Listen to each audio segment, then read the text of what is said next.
Hello, my union sisters and brothers.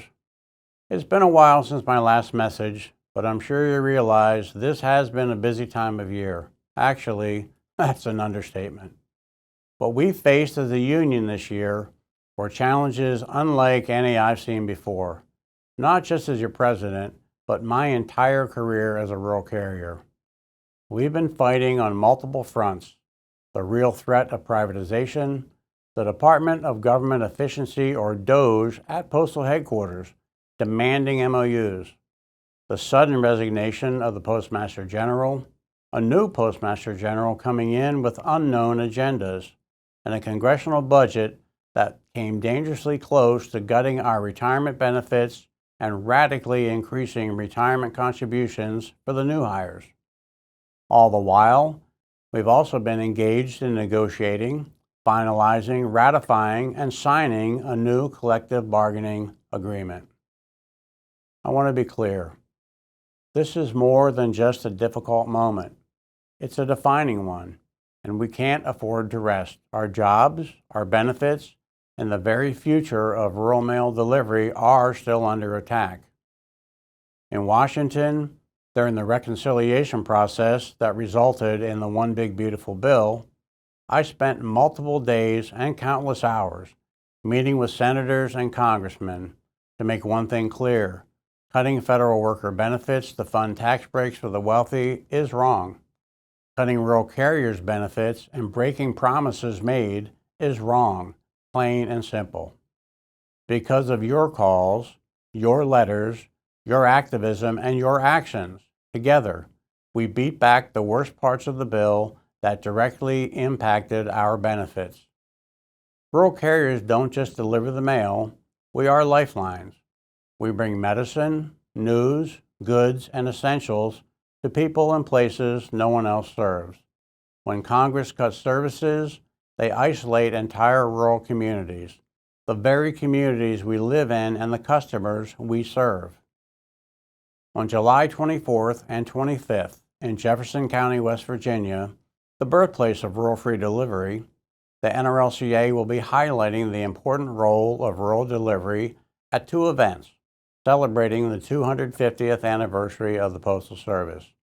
We encourage rural carriers and supporters in the area to come to the events, but we also will be offering live stream options. On Thursday evening, tune in to hear about the cultural, political, and economic legacy of mail delivery to rural areas, delivered by the voices of historians, folklorists, and union leaders. Join us Friday for a powerful morning of stories, analysis, and discussion as rural carriers, historians, and advocates lift up the vital role of postal workers, especially amid threats of privatization. We are also very close to sending a strong message to the administration that Congress is not interested in any form of privatization. House Resolution 70, which clearly sends strong formal opposition to privatization, is nearing a majority in the House. We are also pressing for additional co-sponsors for the Senate companion resolution. We're not doing this alone.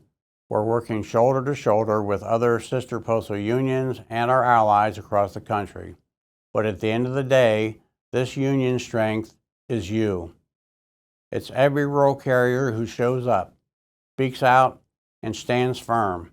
This summer was highlighted by so many rural carriers getting involved and truly being activists for keeping what we value and sending a message to Congress that we will not stand for changes that negatively impact us.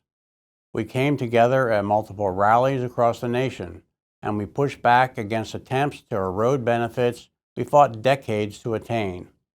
I have never been more proud to be a part of a union where members in increasing numbers are coming together at public rallies and protests, where rural carriers have mobilized to stand up against the attacks against us, showing we are stronger together.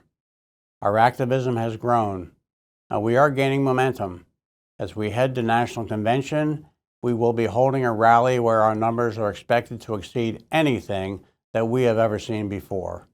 In Orlando, we will stand shoulder to shoulder in solidarity, sending a loud message that the Postal Service is not for sale. We will fight to keep the benefits we were promised, and the men and women who do the work need protections put in place to ensure their safety. We've come this far by being united and determined. Now's the time to dig in, stay informed, and keep fighting. Stay safe, stay strong, and thank you for all that you do. In solidarity,